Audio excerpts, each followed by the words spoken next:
Fiona Ferro qui porte plainte contre son ancien entraîneur, Serena Williams qui s'impose contre la tête de série numéro 2, Anna Kontaveit en 3-7, tout l'inverse de Félix Auger-Aliassime, demi-finaliste à l'US Open en 2021 qui perd pied contre Jack Draper, et enfin Rafael Nadal sous la menace de Fabio Fognini, l'Italien qui s'est imposé sur leur seule rencontre à l'US Open, c'était en 2015. C'est le programme de votre nouvelle crème liftée pour la 3e journée de l'US Open, c'est parti, jingle.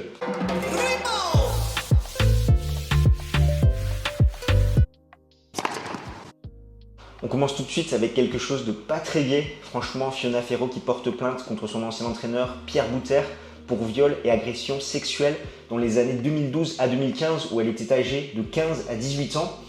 Bouter a réfuté ces accusations, même s'il a validé les faits dans le sens où pour lui c'était une relation consentie.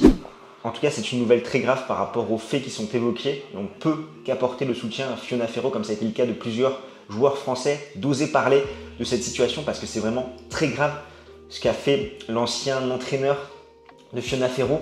Ça explique également la perdition un petit peu des résultats de la Française. En 2022, c'est une victoire pour 4 défaites sur le circuit principal et sur le circuit ITF, 4 victoires pour 6 défaites. Son dernier titre remonte à Palerme en 2020 contre Anna Kontaveit.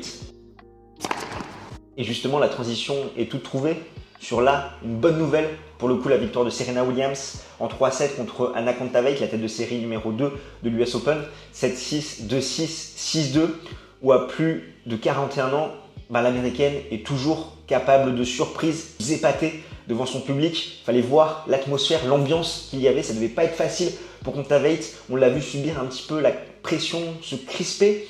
Également, il faut dire, avant de rentrer un petit peu dans le match, que les deux adversaires qu'a joué Serena Williams, donc Ominic et Kontaveit, c'est des profils qui lui correspondent, qui frappent très fort dans la balle, mais qui manquent un petit peu de variété pour déstabiliser le jeu de l'américaine, même si Serena Williams nous a une fois de plus épaté dans ce deuxième tour.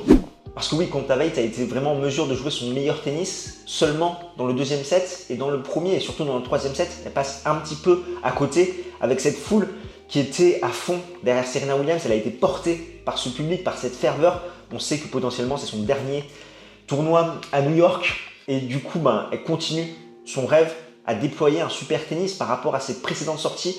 Elle avait retrouvé un petit peu de son jeu de jambes et surtout au service, c'est tout simplement monstrueux et exceptionnel. 11 aces, 73% de points gagnés derrière sa première balle, 37 coups gagnants, 40 fautes directes.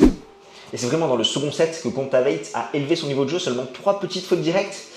Et après, elle a un petit peu surjoué dans le troisième set. Donc c'est vrai que Serena Williams, avec son agressivité, sa puissance, est capable de faire mal à ses adversaires. Le point d'interrogation, c'est bien évidemment ses compétences athlétiques. Son physique, va-t-il tenir tout au long de la quinzaine, tout au long d'un match? Là, elle a su quand même tenir un très bon niveau durant 3 sets, même s'il y a cette baisse où elle a commis un peu plus de déchets dans le second set. Mais si le service continue à passer comme ça, franchement, elle peut faire très très mal. Au prochain tour, ça sera Tomljanovic. Celui qui a perdu pied dans ce deuxième tour à l'US Open, c'est Félix Auger-Aliassime contre Jack Draper. Il s'incline 6-4, 6-4, 6-4 contre le Britannique.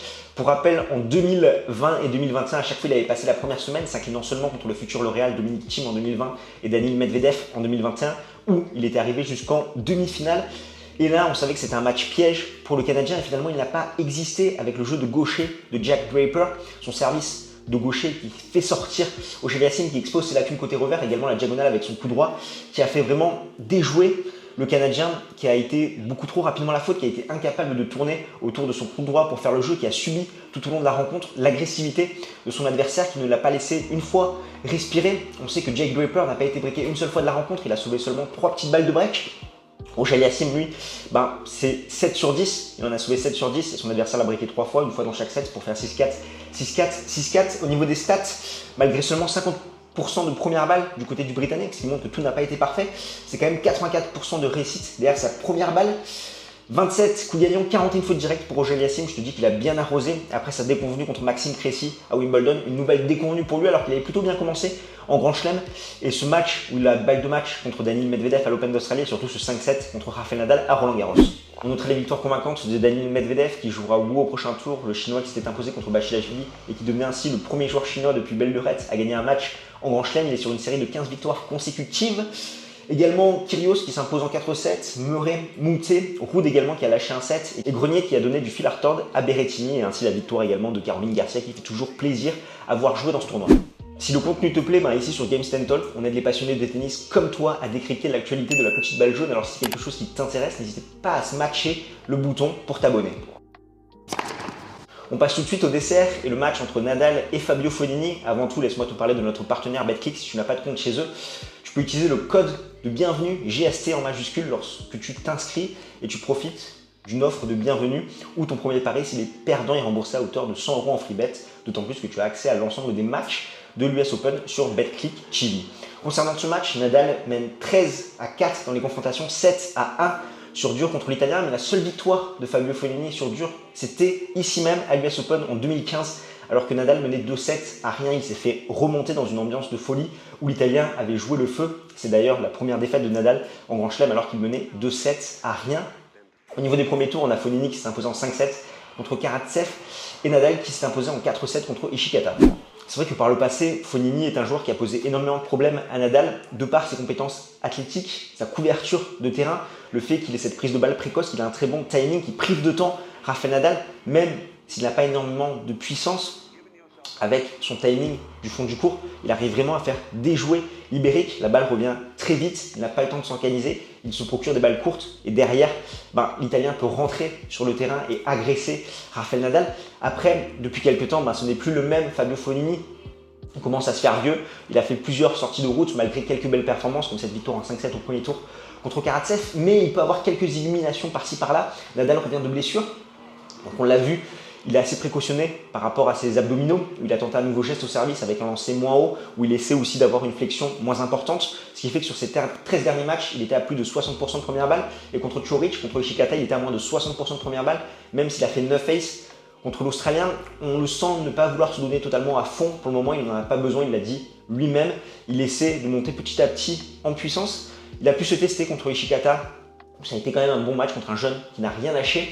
Et là, contre Fabio Fognini, un joueur qui peut lui poser un problème sur 1 ou 2 sets, ça va être intéressant de voir ce que ça va donner, notamment l'Italien qui, je pense, va essayer de mettre énormément de pression à la relance sur les premières, les secondes de son adversaire, en sachant que Nadal va être un petit peu sur la retenue, sur son service. Donc ça va être très intéressant à surveiller. Après, sur la longueur, je pense que Fabio Fognini n'a plus forcément la caisse pour tenir et avoir cette grinta durant 4-5 sets. C'est pourquoi je vois une victoire de Rafael Nadal en 4-7.